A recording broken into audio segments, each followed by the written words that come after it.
Wikipedia's become total global phenomenon, fifth biggest website in the world, absolutely huge, integral to culture as everything else. But when you started it, it sounds like a lot of other entrepreneurs, you had a different concept that then evolved into this. Yeah, I originally had the idea for a freely licensed encyclopedia written by volunteers in all the languages of the world back in 1999, but I didn't really know how to make it happen. You know, I was watching the growth of open source software, free software, and seeing amazing things happening.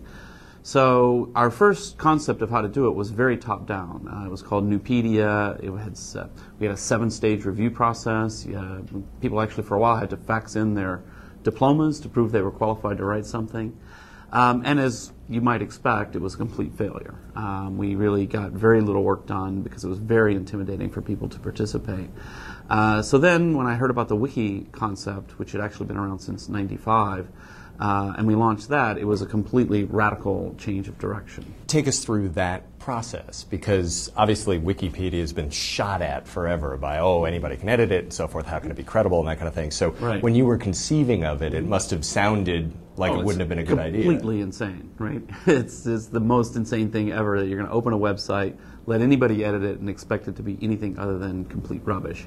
So the real key to understanding Wikipedia is, what are the pieces behind that? How does that work?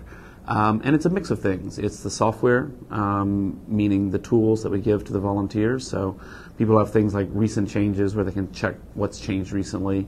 They have watch lists so they can monitor things. We have the ability to block people if they're misbehaving. Also, we keep the history of every version. So if somebody does come in and make a mess, we just fix it. We just go back to the previous versions, one click to do that. So it's all of those things on the one hand, the software, but then it's also the social aspect of things. So it's really bringing together a passionate community of volunteers who really care about quality.